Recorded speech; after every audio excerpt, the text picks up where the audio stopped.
My dad's first car was a red 66 Coronet two-door. He's gonna flip when he sees this. Well, what do you say, Eric? Time for a ride? Yeah, I'll just get on it a little bit.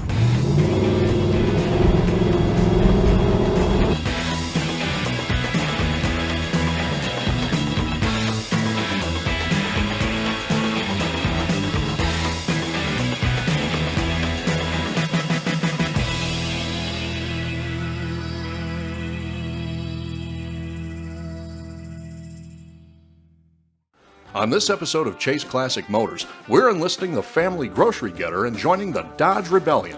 The Dodge Rebellion wants you.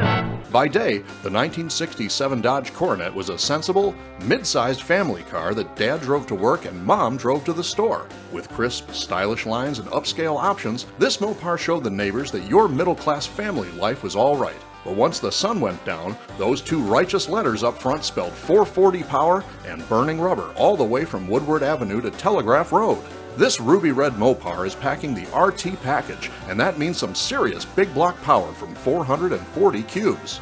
It also means a healthy appetite as Eric looks into why this rebellious Dodge is experiencing problems with vapor lock and hard starting. So let's see if the Dodge Rebellion is truly about the action. And if so, will our customer's 67 Coronet have a fighting chance in the muscle car wars being fought block by block on the streets of Detroit? And will it be able to live up to the legacy of its brethren that rocked the world of NHRA drag racing and gave rise to the incredible evolution of the nitro-burning funny cars? Let's hit the gas and find out, as it's all about the Mopar action cars today on Chase Classic Motors.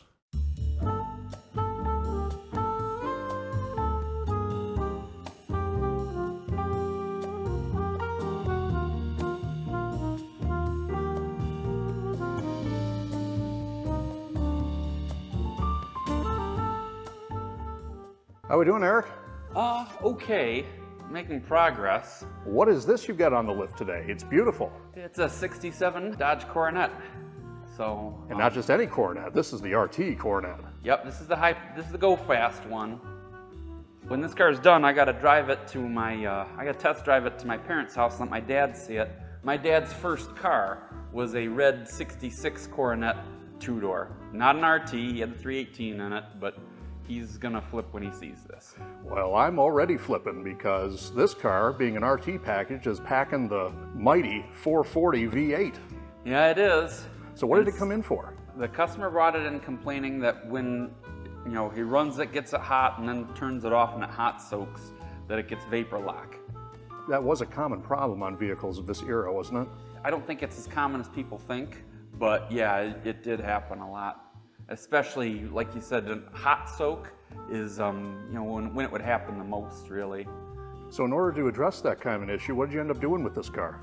Well, he requested that I do some things, and I'm in agreement with what he wants should fix the problem.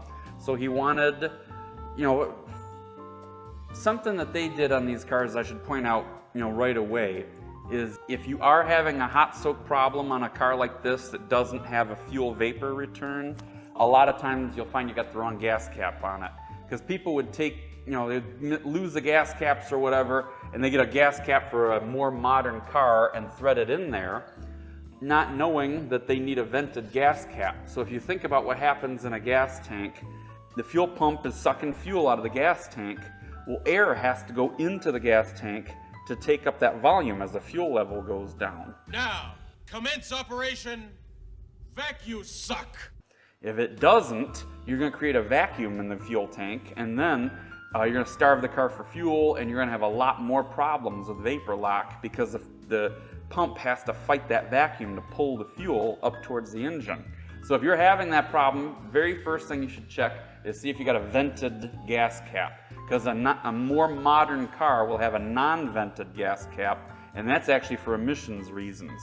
If you got a non-vented gas cap, then all that venting, that air coming into the gas tank, that happens through your charcoal canister and all the lines and the purge and vent solenoids that are hooked up for that.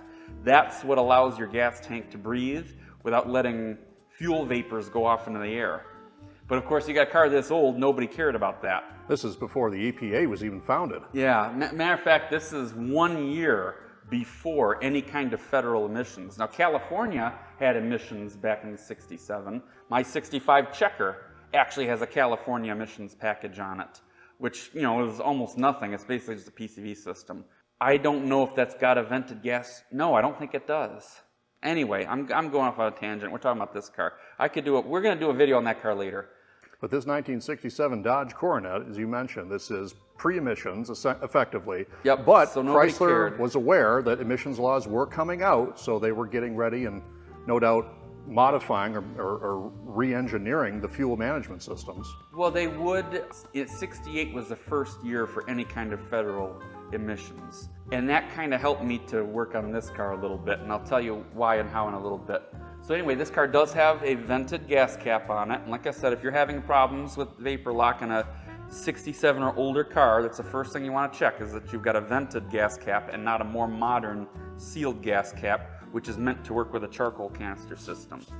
But anyway, he was still having the problem, even though he's got the vented, so he asked me to do two things. Number one, electric fuel pump to help push the fuel up to the engine and give it a little bit of pressure, because if you can keep the fuel system under pressure, it's much less likely to develop vapor lock. As you can imagine, if it's under vacuum, it takes less heat to boil the fuel, and then you're more likely to have vapor lock. So when you got a mechanical pump sucking fuel from the gas tank up to the engine, you got, you know, this much of your fuel system is actually under a bit of a vacuum. And so if you got heat, you're more likely to get vapor lock. So he told me to put an electric fuel pump in there, which I did.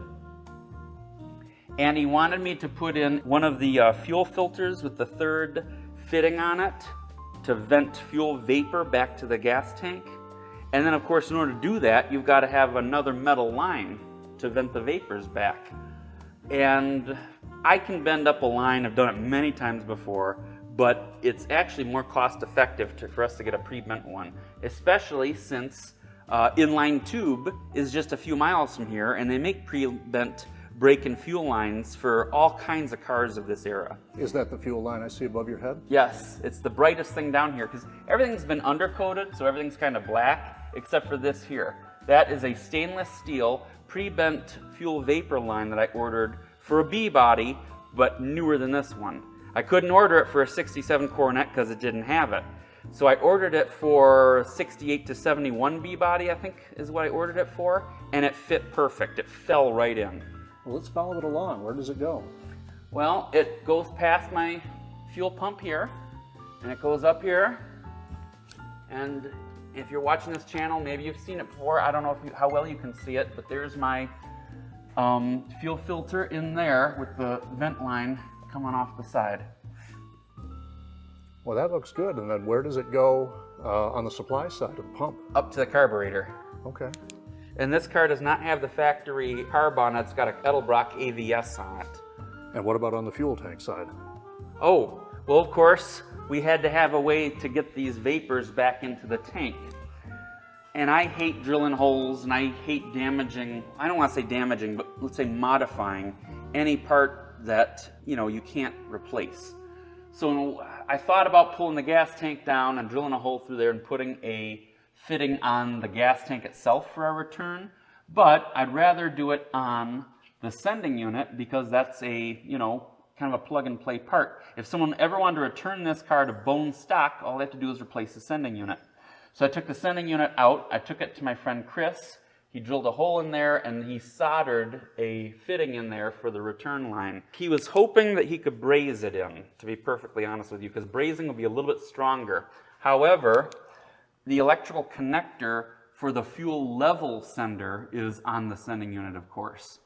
And he did kind of a little test, just real quick, to see if the plastic for that could take the heat, and it couldn't. It started getting a little soft under the temperature of brazing. I'm guessing that the one on the bottom is the one that Yep. he added? Yep, the one that's going from this nice, bright, shiny stainless steel return, you know, or vent line is going to the fitting that he added. Right. So there it is. And it looks like you had a couple other new hoses and clamps there as well to that sender. Yeah. Now, I do have some problems, unfortunately. So I test drove this car, and unfortunately, this fuel pump can't keep up with the fuel demands for the engine. The 440 is just that thirsty, huh? Well, it's a little bit of a combination of things. Number one, the 440 is thirsty. Thanks. I needed that. Number two, I think this car's got a very aggressive axle ratio in it. Because when I'm going down the road and the speedometer says I'm doing 60 miles an hour, I'm like, there's no way this is 60. This feels more like 50. So I think they've got a very aggressive axle ratio in it, and they didn't change the gear on the speedometer cable to account for it. And of course that's going to spin the engine faster, and that's another thing. For a while I was like, I don't think this engine's hitting third gear. So then I put it down into first and accelerated from a stop, and every time I upshifted, yes, it did upshift. And so it is getting third gear, but still, when the speedometer is saying 60, the engine's doing it's doing 3,000 RPM. So it felt like it wasn't in third gear when it is. So I'm pretty sure that it's got a more aggressive axle in it than it left for the factory with. And that's going to cause the engine to use a lot more fuel too. And this pump can't keep up with it. You'll get the car up to where it says 60, and after maybe 2 or 3 miles, you can feel it start surging, start not getting enough fuel. And then you slow down by 5 or 10 miles an hour and you let the pump catch up, and that's okay. So it can do what it says is maybe 40 miles an hour perpetually. Maybe it'll do 50, but you get it up to where it says 60 and it can't keep up with itself. And I know it's the pump because I bypassed it and I'm running the car off just the mechanical pump right now, and it can run off that forever. So I'm gonna have to come up with something. Now they do make, I'm still kind of brainstorming about what I'm gonna do here. They do have, this one is, this is a, I'm not saying anything bad about them. This is an Edelbrock electric fuel pump. I forget the part number, but it's 4 to 7 PSI. Oh, there it is. There's the part number right there, 17301. 4 to 7 PSI, which is perfect for this car. I forget what the spec is, but I believe it maxes out at 7. I don't want to drive the pressure too high and push the needle off the seat in the carburetor and flood the engine out and all that. But it only flows 38 gallons per hour, and that's apparently not enough. There are aftermarket electric fuel pumps that'll flow a lot more than that. There's a Carter one that will flow 50, and a Holley one that'll flow almost 100. Those will be adequate, but they're very loud. I don't suppose there's any way you could run both mechanical and electronic in series. That's what I was doing. Okay.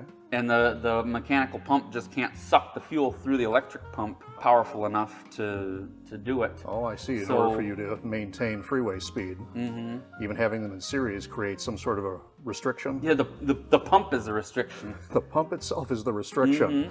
So evidently, even though it's a mostly factory sounding 440, it may be hopped up a little bit. It definitely is. Sounds like you just need a better fuel supply. So something like more of a racing style electric pump? Well, those are the noisy ones. Right. Yeah, I'm going to have to, maybe just having the vent there will be enough to solve his vapor lock problem. I'm not sure. So while Eric considers his options with the fuel system, let's take a look back at the dealer showrooms in 1967, and we'll see how the Dodge boys marketed their intermediate Coronet to leadfoots everywhere, and in so doing, turned the modest family mover into a high-performance action car for the street during the heyday of the muscle car wars. After a 6-year hiatus, Dodge brought the Coronet name back to showrooms for the 65 model year. The popularity of the refreshed mid-size car was a much-needed shot in the arm to the Mopar brand. That, coupled with the success of Dodge's Ramcharger racing team, which ran a highly modified short-wheelbase Hemi-powered Coronet on the track, meant that a performance version wasn't far away, and it was a natural fit to Mopar's lineup. Dodge already offered the mid-size Coronet for police duty. When equipped with a special pursuit-rated suspension, heavy-duty brakes, wheels, tires, and the optional 383 cubic-inch big block V8, the Coronet was already earning its pay chasing down the new range of trendy muscle cars appearing on America's streets. With so much invested in these heavy-duty upgrades, Mopar was primed and ready to release a factory performance version of the Coronet for the street. So for the 67 model year, Dodge drafted its mid-size commuter car into the front lines of the muscle car wars. For the first time ever, the signature road track trim level, abbreviated RT, was affixed to the Dodge Coronet. With the RT package came a slew of heavy-duty upgrades borrowed directly from the police pursuit handling package. These included uprated brakes, thicker shocks, extra leaf springs, tougher ball joints, stronger torsion bars, and added sway bars. The Coronet RT was also armed with a high-performance 440 Wedge, rated at 375 horsepower, which was not available in the police car that year. With performance options and plenty of creature comforts available inside, Dodge's quaint commuter was poised to take on the best that the rivals could muster between the traffic lights. Dodge themselves touted the refinement, performance, and comfort of the '67 Coronet by marketing it as their purpose-built and styled action car. Join the Dodge Rebellion! Meet the one that's bringing down the house. 1967 Dodge Coronet, set to lower the boom on dull driving with one sweep of rebellious style and performance. This is the car you've got to drive, because the thing that sells Coronet is Coronet itself. For up to 383 cubic inches of V8 power, you've got to be there. For all the luxury of Coronet's interiors, you've got to sit here. And if it's a low price you're after, Coronet's got that too. 67 Dodge Coronet.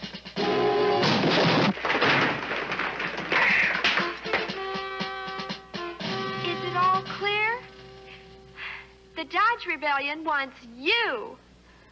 So now that we know our customer's Mopar is the go-fast performance version of the humble family hardtop, let's see what else Eric has been up to before we take it out on the street. Then we'll see what remains of the rebellious spirit of this '67 Dodge and its legacy of streetwise performance.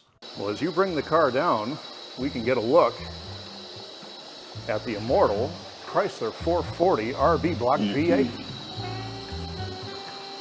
I was being nosy. This customer has a scrapbook in this car that I don't think he made. I think someone else made it for him. Maybe he bought the car with it or something. And the scrapbook actually has a lot of interesting stuff in it. So here it is. I don't think he built this car himself. I think he bought it this way. But you're talking about engine upgrades, and they definitely list a few here. It's been rebuilt, comp cam in it, Edelbrock carb, dual snorkel air cleaner. I wonder what happened to that, because that wasn't with the car when we got it. It came to us with an open element on it. Interesting stuff. Rebuilt date correct alternator, engine harness, voltage regulator, date code spark plug wire set, which is kind of interesting. It's got reproduction, I assume they're reproduction, not NOS, date coded ignition wires on it. So 167, so they're date coded for January 1967, I think is what that means, to be honest. Electronic suppression, they say. January, 167, January 67, look at that. By the way, that electronic suppression is so that things like your radio don't get interference. I remember driving my BMW one time in the summer, and someone was restoring a brass era car. I didn't catch what it was. Drove up next to me, and it obviously wasn't finished yet, because there's some body panels missing and everything, but was drivable. And I remember their ignition system was messing with my radio. It started interfering with my radio. Well, what kind of ignition system does this car have? Is it Chrysler electronic? Yeah, it is. So and this car, of course, would have left the factory with points. Gotcha. I see that here on the firewall. That looks like a Chrysler electronic ignition module to me. Mm-hmm. And AVS2 by Edelbrock. You said normally this car would have left the factory originally with a Carter? I think this one would have left the factory with a Holly. Oh, Holly. Interesting. I think only the Hemis had Carters on them. Don't quote me on that, though. So can you point to me where it was that you ran the fuel line? Oh, it's way down there. Oh, yeah, you can't see it too good from here. I did try to hide everything so that it's not real obvious that this car has been modified. The easiest thing to see from up here is the fuel pump relay, which I mounted right there, and the fuse for the fuel pump, which is over there.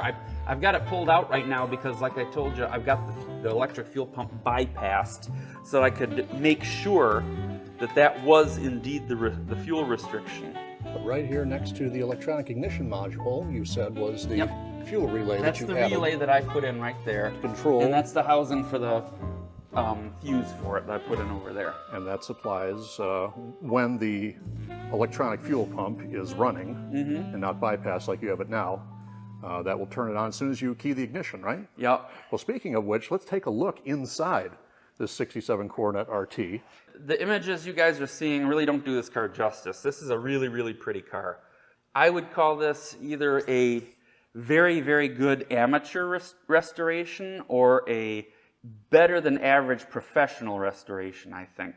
It's got a couple little scratches in it here and there. You know, like someone maybe did an awesome job restoring it 15 or 20 years ago, and now, you know, stuff has come up on the highway, or someone leaned against it, or put something on top of the paint part, you know, just for a moment, or someone put a car cover on it, and maybe the bottom side of the cover had just a little bit of dirt on it or something, I don't know. Just little micro scratches. But overall, this car is very presentable. Right. Like, and it's a very pretty ruby red. Like the trim here is beautiful. Doesn't look like it was ever driven in, you know, a Michigan winter or anything.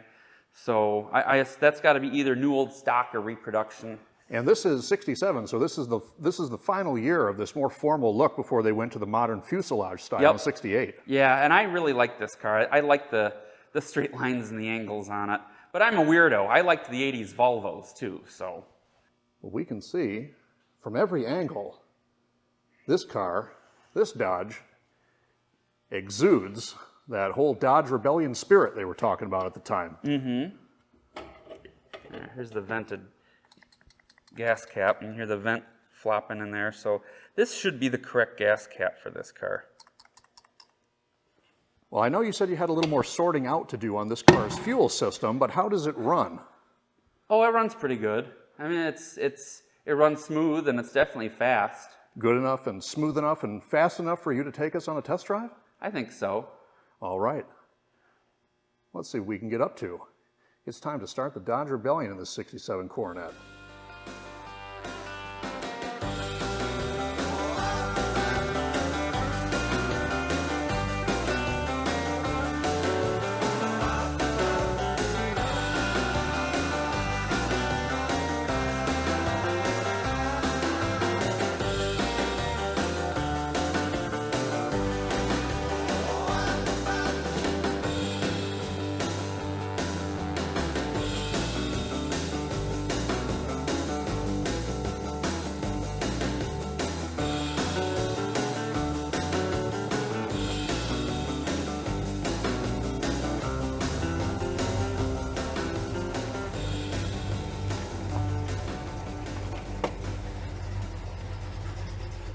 Well, what do you say, Eric? Time for a ride? Yeah. Oh, what a nice place to sit. Yeah. I'm usually not a big fan of black interiors, but I really like this one a lot. And actually, my least favorite color is gray. But, you know, in the right car, black can be great, especially like any kind of performance car, whether it's like a British sports car from the 60s or a muscle car. I think black can be a really great color. It's just that in some other things, it can be a bit boring, I think. And, of course, black is a great complement to red. So either a red car with a black interior or a black car with a red interior is always awesome. Well, this car, I can tell already, it rides awesome, it sounds awesome, and it looks awesome. Yeah, I do enjoy test driving this car. It's pretty cool. As long as I can figure out something at the fuel pump that's going to make the customer happy and resolve his problem. Maybe he won't mind with a louder pump, I don't know. But I was reading up on the history of these 60s Dodge Coronets, and I was surprised to learn that these were the original basis for the NHRA funny cars. Uh-huh. Looked like in the early to mid-60s, these plain Jane Dodge Coronets were modified with a short wheelbase and a monstrous V8 that gave them that funny car appearance that would become the stuff of legends. And even today, those cars are still running on the tracks, breaking 300 miles an hour with their nitro-injected engines and just delighting fans across the country. Yeah, Chrysler did some really cool stuff back in the muscle car days. You get the feeling that they were all in, that they didn't do it just because they knew they could make money. They did it because they were having fun doing it. And sometimes it's fun just being cool. Uh-huh. And I think we look pretty cool cruising around in this 67. It is a nice place to be. I mean, look at this interior. Yeah, pictures don't do it justice. It actually is really nice. It does not, I mean, like if this is an amateur restoration, they really paid attention to the details. It's not, you know, they don't look like there's any oopses anywhere. The only thing that isn't beautifully restored looks like the results of a little bit of wear and tear from just, you know, restoring the car maybe 20 years ago or something, and then enjoying it. Well, I'm certainly enjoying it. These B-body cars just, they really do ride nice. Uh-huh. You know, we, I don't think we got a chance to film it, but we had that beautiful blue Barracuda in the shop a little while back. Yeah, that's not a B-body, but No. yeah, that car really was beautiful. It was beautiful, and yet that was one of the most uncomfortable cars I've ever driven. The suspension was too bouncy. Really? The seating position to Oh, me I was thought too you just uncomfortable. didn't like it because it didn't have power steering and power brakes. Well, that was the other thing. I'm just a bit of a wimp.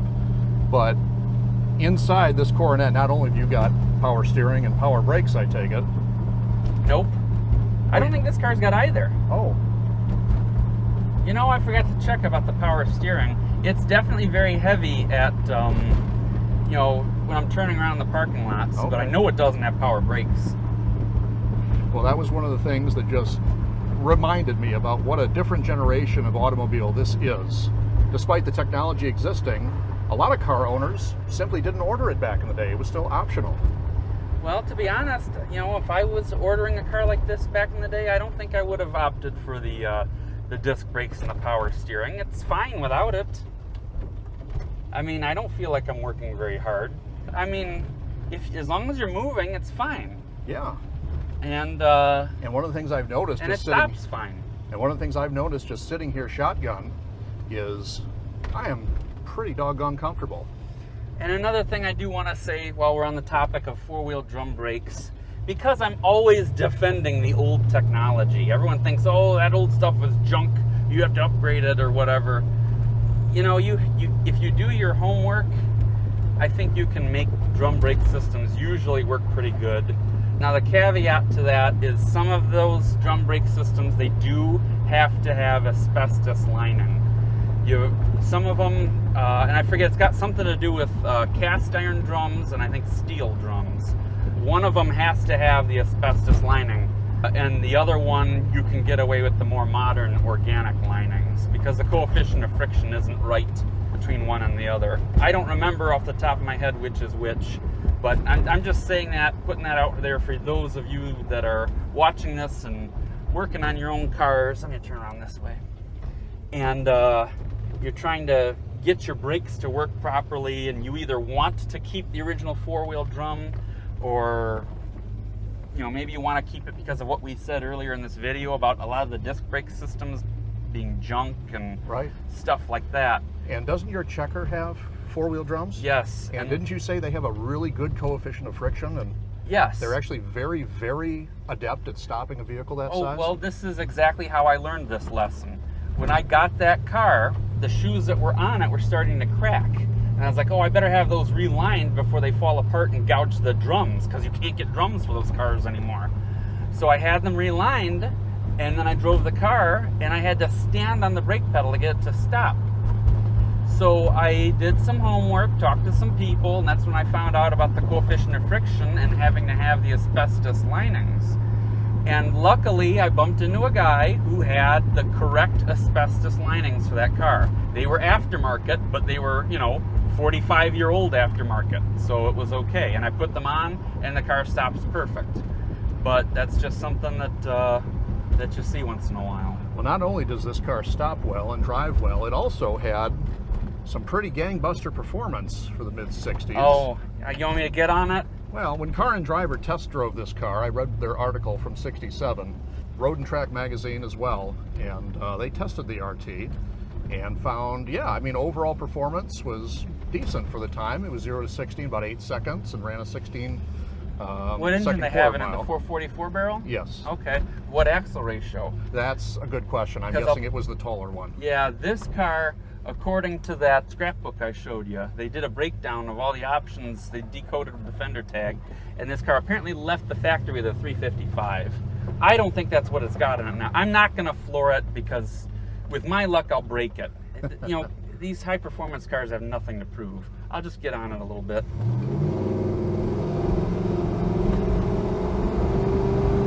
Honestly, that's only about a third throttle. It's fun though. Oh, that is some great performance for the time. And that is a smooth power delivery. These RB Block 440s were just great at making power, making torque, delivering it in a way that... I just know we're gonna have comments. Oh, you should have floored it. Yeah, you're right, but you know what? I don't want to break it, and with my luck, I will. Well, I'm sorry for mentioning bad language. If people want to see you flooring a 440 Chrysler, they can watch one of our earlier episodes with the Brontosaurus Well, Plymouth.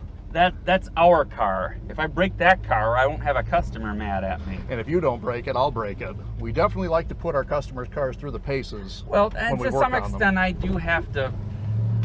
do have to make it work hard, because what if it only fails when it's working hard? Right.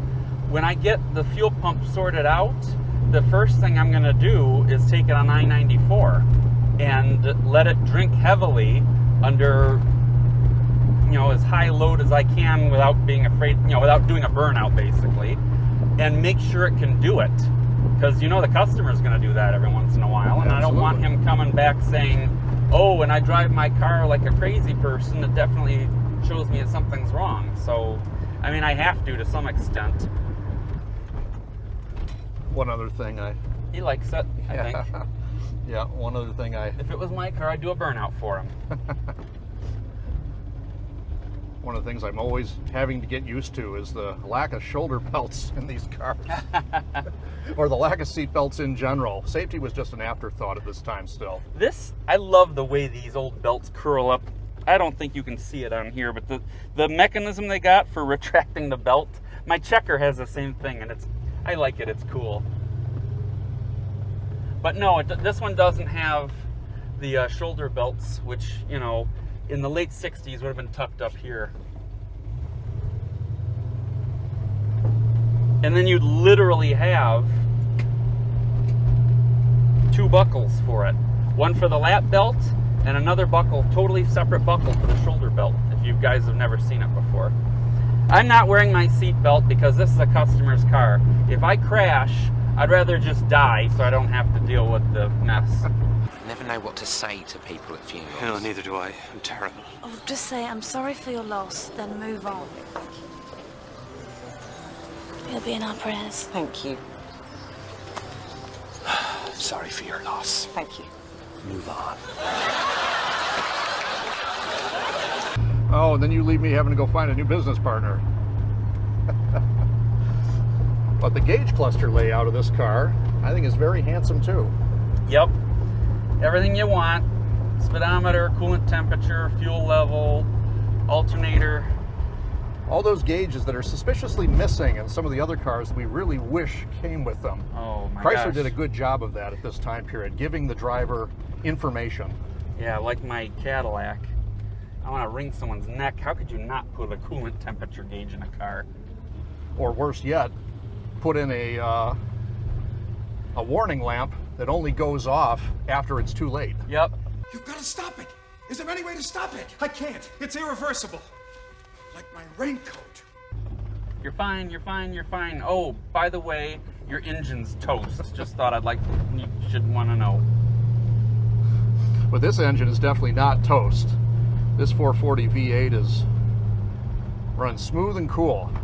This is a really nice cruising machine. Yeah, his factory coolant temperature gauge is over here, and it's reading on the low side of normal right now. The auxiliary gauge here, Yeah, we can auxiliary see gauge ain't working, but he's also got, what's he got there? Oh, wait a minute, that's oil pressure that's not working. Yeah, water Coolant temp temperature is right on the money. All right, okay. 180 degrees. Well, I know this one works because it was dead cold before we started. So they're both working. And did you have to make any adjustments to the wiring for the fuel gauge? No adjustments, no. I just had to make sure that when I put everything back together, I put the ground strap back on. Which is something that we see missing all the time on customers' cars. When a customer brings in a car and says their fuel gauge isn't working, the very first thing I do is look up its skirt and make sure that strap is on there, because they're missing all the time. Well, fortunately, this 67 Coronet RT pack isn't missing much, other than maybe power steering and brakes from where I'm sitting. But it's got everything else you want, everything you need. It looks great, it sounds great, and I really hope you make a breakthrough when it comes to getting the electric fuel pump sorted out. I'll get it. It's just, I'm not sure how yet, but I will. Well, we'll pick it up as soon as you do. But thanks for the ride, Eric. This was a lot of fun. Yep, pretty cool car. It is. And the next time you throw the dice, you might just luck out when you're driving a 67 Dodge Coronet RT.